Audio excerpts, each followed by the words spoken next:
ជំរាបសួរបងប្អូនជនរួមជាតិជាទីគោរពថ្ងៃនេះគឺជាថ្ងៃអង្គារ3កើតខែបោះឆ្នាំមមីឆស័កពុទ្ធសករាជ2558ត្រូវនៅថ្ងៃទី23ខែធ្នូគ្រិស្តសករាជ2014នៅពេលនេះសូមអញ្ជើញបងប្អូនជនរួមជាតិតាមដានទស្សនាព័ត៌មានសង្ខេបនៅថ្ងៃនេះដូចតទៅគណៈកម្មការទី2នៃរដ្ឋសភារកឃើញភាពមិនប្រក្រតីរបស់អាជ្ញាធរអប្សរាបើយោងតាមគេហទំព័រអាស៊ីសេរីបានចុះផ្សាយថាគណៈកម្មការទី2នៃរដ្ឋសភាបានជួបប្រជុំរយៈពេលជាង4ម៉ោងជាមួយមន្ត្រីអាជ្ញាធរអប្សរាដែលទទួលបន្ទុកការពារថែរក្សាប្រាសាទបុរាណនៅខេត្តសៀមរាបកាលពីព្រឹកថ្ងៃច័ន្ទទី22ខែធ្នូកិច្ចប្រជុំដែលបិទទ្វារមិនអនុញ្ញាតឲ្យអ្នកសារព័ត៌មានចូលស្ដាប់និងថតសម្លេងតតែសោះគឺដេញដោលអំពីចំនួនដែលលក់សម្បត្តិឲ្យអ្នកទេសចរបរទេសចូលទស្សនាអង្គរនិងភាពមិនប្រក្រតីខ្លះទៀតពាក់ព័ន្ធនឹងការជួលដីទៅឲ្យក្រុមហ៊ុនរយៈពេល70ឆ្នាំគេហទំព័រដដែលនេះបានបង្ហាញឲ្យដឹងតាមរយៈសមាជិកគណៈកម្មការសេដ្ឋកិច្ចហិរញ្ញវត្ថុធនាគារនិងសវនកម្មនៃរដ្ឋសភាមកពីគណៈបកប្រឆាំងអះអាងថាគេបានរកឃើញភាពមិនប្រក្រតីលើការកេងបន្លំប្រាក់ចំណូលជាតិដែលបានពីការលក់សម្បត្តិឲ្យបរទេសចូលទស្សនាអង្គរវត្តនិងការជួលដីដែលគ្រប់គ្រងដោយអាជ្ញាធរអប្សរាជាច្រើនហិកតាផ្សេងទៀតអនុប្រធានគណៈកម្មការសេដ្ឋកិច្ចហិរញ្ញវត្ថុធនាគារនិងសវនកម្មនៃរដ្ឋសភាគឺលោកសុនឆៃ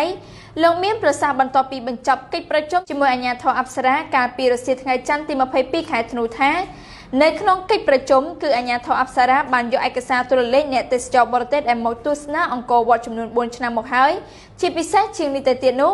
គឺអាជ្ញាធរអប្សរាបានយកទូរលេខអ្នកទេសចរបរទេសដែលចូលទស្សនាអង្គររយៈពេល10ខែឆ្នាំ2014មកបង្ហាញថាមានចំនួនយ៉ាងច្រើន2លាននាក់ដោយទទួលបានចំណូល$52លានអាមេរិកលោកសុនឆៃបញ្ជាក់ថានេះជាលើកទី1ដែលសមាជិកសភាមកពីគណៈបកប្រឆាំងបានទទួលរបាយការណ៍ជាលាយលក្ខណ៍អក្សរស្ដីពីចំនួនទេសចរបរទេសចូលទស្សនាអង្គរក៏ប៉ុន្តែលោកនៅតែមិនជឿចំពោះទូរលេខនិងចំនួនទេសចរដែលអះអាងដោយអាជ្ញាធរអប្សរានោះទេលោកសុនឆៃអះអាងទៀតថាក្រៅពីភាពមិនប្រក្រតីនៃទូរលេខភ្ញៀវទេសចរបរទេសដែលចូលទស្សនាអង្គរគឺនៅមានភាពមិនប្រក្រតីមួយទៀតដោយសារអាជ្ញាធរអប្សរាបានជួលដី23ហិកតានៅជិតអង្គរខ្ជុងយូទៅឲ្យក្រុមហ៊ុនស៊ូគីមិចសង់រមណីយដ្ឋានទេសចររយៈពេល70ឆ្នាំការជួលនោះក្នុងតម្លៃ$9លានសហរដ្ឋអាមេរិកក៏ប៉ុន្តែរហូតមកដល់បច្ចុប្បន្នគឺទើបតែបានទទួលលុយជាង$4លានហើយប្រកួតជូនរដ្ឋបានតែ$2លានចំណែក$2លានទៀតមិនដឹងបាត់ទៅណា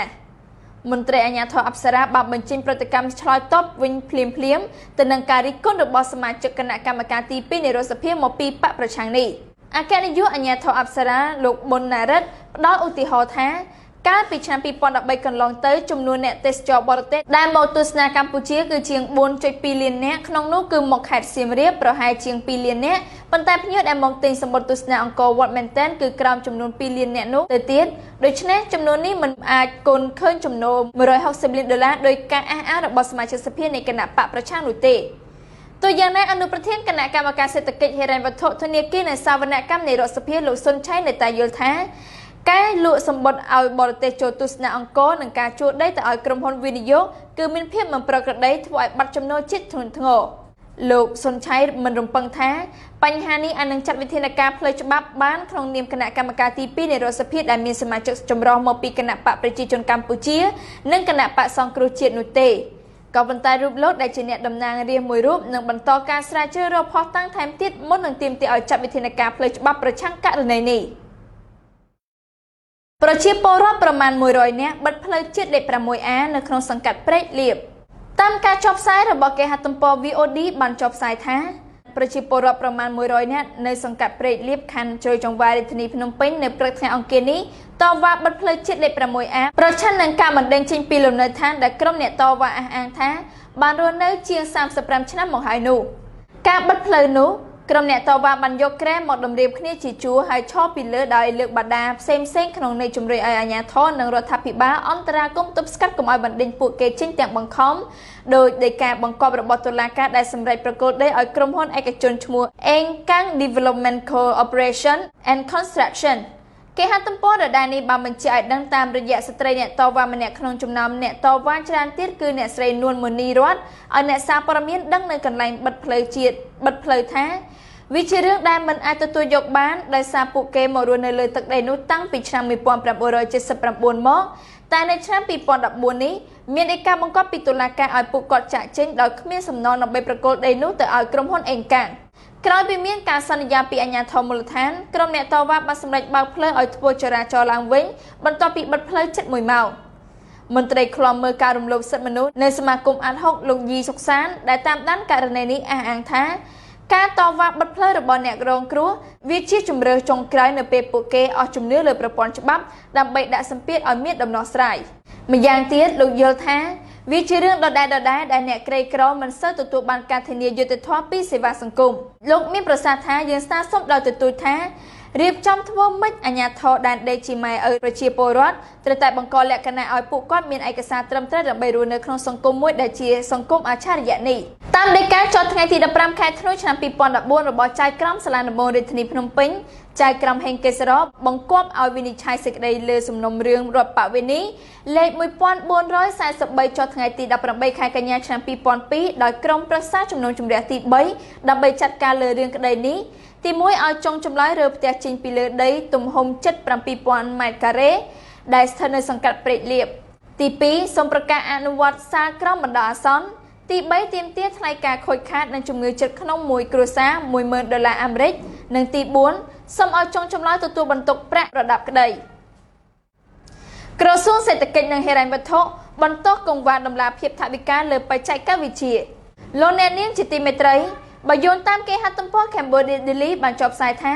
លោកអ៊ុនប៉ាន់មនីរដ្ឋមន្ត្រីក្រសួងសេដ្ឋកិច្ចនិងហិរញ្ញវត្ថុបានឲ្យដឹងកាលពីម្សិលមិញថាដំណើរការធ្វើសេចក្តីព្រាងថវិកាដែលត្រូវបានរិះគន់ជាយូរមកហើយរបស់ប្រទេសកម្ពុជានៅតែមានភាពមិនច្បាស់លាស់ដោយសារខ្វះបច្ចេកវិទ្យាដែលធ្វើឲ្យក្រសួងរបស់លោកមានដំណើរការលឿននិងចែករំលែកព័ត៌មានបានទាន់ពេលវេលាដល់សាធារណជនគេហទំព័រដដែលនេះបានលើកឡើងឲ្យដឹងទៀតថាថ្លែងនៅក្នុងវេទិកាមួយស្ដីពីកិច្ចខិតខំប្រឹងប្រែងដើម្បីធ្វើឲ្យដំណាភាពថវិកាមានភាពប្រសើរឡើងនៅក្រសួងសេដ្ឋកិច្ចនិងហិរញ្ញវត្ថុលោកអ៊ុនប៉ាន់មនីរដ្ឋបានលើកឡើងថាព័ត៌មានលម្អិតនៃសេចក្តីព្រាងថវិកាត្រូវបានចេញយឺតពេកជារៀងរាល់ឆ្នាំនោះដោយសារវាត្រូវការចំណាយពេលវេលាយូរពេកក្នុងការរៀបចំឯកសារហើយបង្ហោះវាលើគេហទំព័ររបស់ក្រសួងថវិកាចំនួន$3.8 លានសម្រាប់ឆ្នាំ2015ត្រូវបានឆ្លងសភាកាលពីចុងខែវិច្ឆិកាទោះបីជាសមាជិកសភាមកពីគណៈបកប្រឆាំងរិះគន់ថាខ្វះសេចក្តីលម្អិតហើយទីបំផុតបានបោះឆ្នោតអនុប្រវត្តិក្តីទោះជាយ៉ាងណាលោកអ៊ុនប៉ាន់មនីរដ្ឋបានលើកឡើងកាលពីម្សិលមិញថា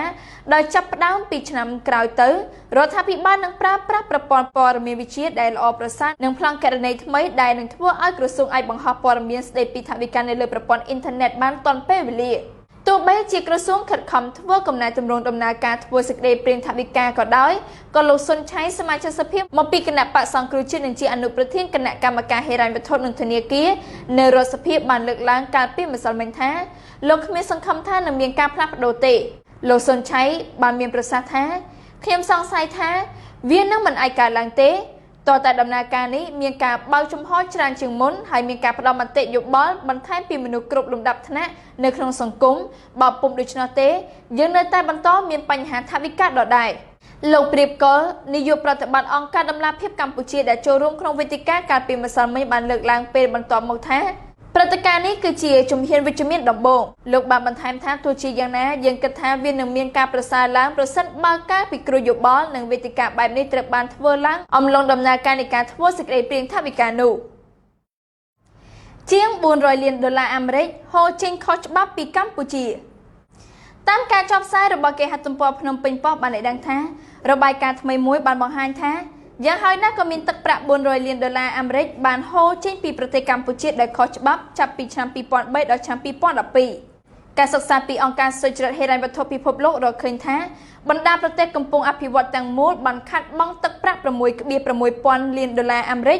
ដែលហូរចេញដោយខុសច្បាប់នៃមូលនិធិក្នុងរយៈពេលនេះជាទម្រង់នៃការលំហូរដើមទុនដែលអង្គការមានមូលដ្ឋាននៅសហរដ្ឋអាមេរិកមួយនេះអះអាងថាជាការបង្កើនភាពក្រីក្រ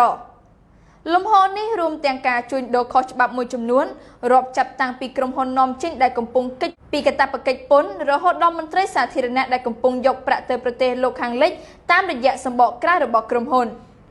គេហទំព័រដែលនេះបានបង្ហាញឲ្យដឹងតាមរយៈសេចក្តីប្រកាសព័ត៌មានរបស់ GFI បង្ហាញថា ក្នុងឆ្នាំ2012តែមួយទឹកប្រាក់$991,000 លានអាមេរិកដែលបានយកចេញពីបណ្ដាប្រទេសកំពុងអភិវឌ្ឍដោយខុសច្បាប់មានចំនួនច្រើនជាងការរួមបញ្ចូលគ្នាសរុបនៃការវិនិយោគផ្ទាល់ពីបរទេសនិងជំនួយឧបត្ថម្ភនៃការអភិវឌ្ឍផ្លូវការសុទ្ធដែលសេដ្ឋកិច្ចរបស់ប្រទេសទាំងនេះទទួលបាននៅឆ្នាំនោះបណ្ដាប្រទេសអាស៊ីអាគ្នេយ៍3មានប្រទេសម៉ាឡេស៊ីឥណ្ឌូនេស៊ីនិងប្រទេសថៃដែលបានជាប់ចំណាត់ថ្នាក់ខ្ពស់បំផុតនៅក្នុងបញ្ជីរបស់ GFI នៃបណ្ដាប្រទេសដែលខាតបង់ប្រាក់ជាមធ្យមក្នុងមួយឆ្នាំដែលប្រទេសនីមួយៗខាតបង់ទឹកប្រាក់អស់រាប់ពាន់លានដុល្លារអាមេរិកប៉ុន្តែកម្ពុជាបានជាប់ចំណាត់ថ្នាក់ទី140ដែលខាតបង់ទឹកប្រាក់ជាមធ្យមតែ$40 លានអាមេរិកតែប៉ុណ្ណោះក្នុងមួយឆ្នាំលោកព្រៀបកុលនាយកអង្គការដំណាភៀបកម្ពុជាថ្លែងថាការខាតបង់របស់កម្ពុជាក្នុងចំនួននេះដោយសារតែទំហំសេដ្ឋកិច្ចកម្ពុជាតូចនិងដោយសារកង្វះស្ថិតិអំពីទីកន្លែងប្រាក់ខុសច្បាប់របស់កម្ពុជាលោកបន្តថាមនុស្សភាគច្រើនដែលចរាចរប្រាក់ខុសច្បាប់និងរក្សាវានៅក្នុងប្រទេសផ្សេងៗគ្នាដើម្បីធានាភាពឯកជនរបស់ពួកគេ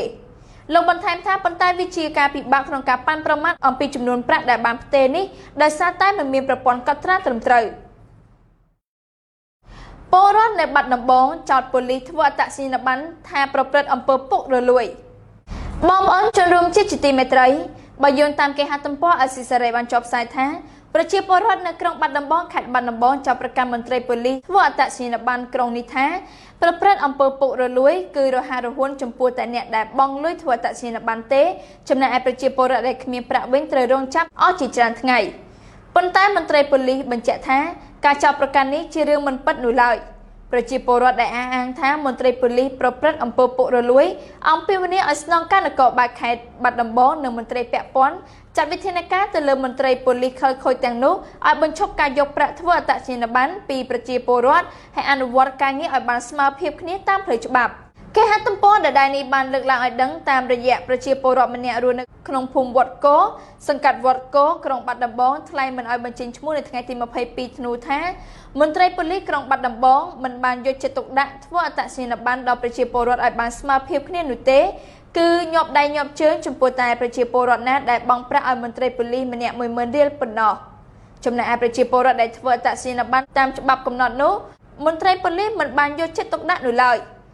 លោកបន្តថាចំពោះអ្នកដែលមិនបានបង់ប្រាក់10000រៀលឲ្យប៉ូលីសត្រូវចំណាយពេលរងចាំធ្វើអត្តសញ្ញាណប័ណ្ណអស់ជាច្រើនថ្ងៃទើបអាចចុះឈ្មោះបានមន្ត្រីសម្របសម្រួលសមាគមការពារសិទ្ធិមនុស្សអាត6ខេត្តបាត់ដំបងលោកយិនមេងលីក៏សម្គាល់ថាអាជ្ញាធរធ្វើអត្តសញ្ញាណប័ណ្ណដល់ប្រជាពលរដ្ឋនៅខេត្តបាត់ដំបងកន្លងមកតែងតែយកលុយកាក់ពីអ្នកធ្វើជាប្រចាំមិនថាតិចឬច្រើននោះទេ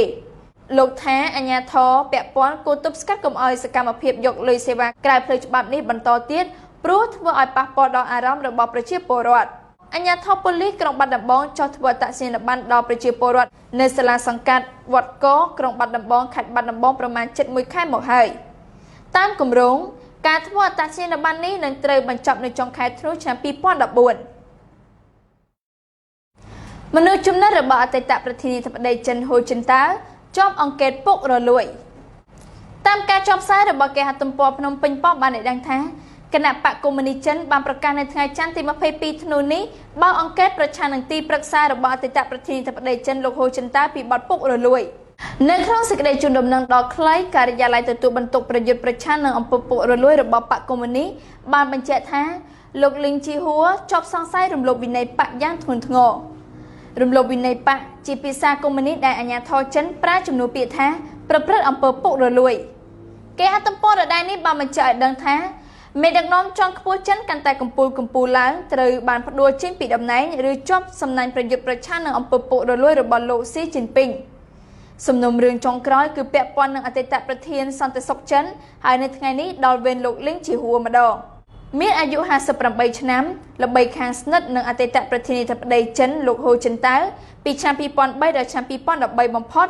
មានតួនាទីអនុប្រធានសន្និសីទពិគ្រោះនយោបាយបកកុម្មុយនីសចិនតែមិនបានឡើងឋានន្តរស័ក្តិអ្វីសោះពេលរើថ្នាក់ដឹកនាំបកនៅឆ្នាំ2012ហើយថែមទាំងបាត់បង់តួនាទីយុទ្ធសាស្ត្រពីដៃទៀតកាលនោះអ្នកសង្កេតការចាប់ផ្ដើមសង្ស័យថាមានអ្វីប្រែប្រួលមិនធម្មតាហើយការចោទប្រកាន់នៅថ្ងៃច័ន្ទអាចបញ្ជាក់បានកាន់តែច្បាស់អំពីសម្បូរនយោបាយសម្រាប់លោកលីងជីហួរតែម្ដងបើតាមប្រភពខ្លះលោកលីងជីហួរត្រូវបានបញ្ចុះបន្ទាប់មកដកហូតចេញពីតំណែងតាំងពីខែកញ្ញាឆ្នាំ2012មក ក្រោយផ្ទុះរឿងអាស្រ័យកូនប្រុសស្លាប់ក្នុងគ្រោះថ្នាក់ចរាចរណ៍បើកឡាន Mack Ferrari ដប់ស្រី2នាក់ម្នាក់ស្លាប់នៅនោះកាលពីថ្ងៃទី18ខែមីនាឆ្នាំ2012នៅទីក្រុងប៉េកាំងគ្រោះថ្នាក់ចរាចរណ៍នេះបានធ្វើឲ្យថ្នាក់ដឹកនាំបកកុម្មុយនីសទើសទាល់បំផុតកូនអ្នកដឹកនាំជិះឡានតម្លៃ$7 លានតើបានលុយមកពីណាចំណែកលោកលីងឆេងសែជាប្អូនប្រុសក៏ត្រូវបានដកចេញពីតំណែងអនុប្រធានសន្និសីទពិគ្រោះបកប្រចាំខេត្តហ្សសងស៊ីកាលពីខែមិថុនាកន្លងទៅក្នុងបទចោទប្រកាន់ដូចគ្នារំលោភវិន័យបកធ្ងន់ធ្ងរតាំងពីបានក្លាយជាប្រធានាធិបតីចិនមកលោកស៊ីជីនពីងបានយកការប្រយុទ្ធប្រឆាំងនៅអំពើពុករលួយជាអត្ថប្រយោជន៍ចម្បងរបស់បក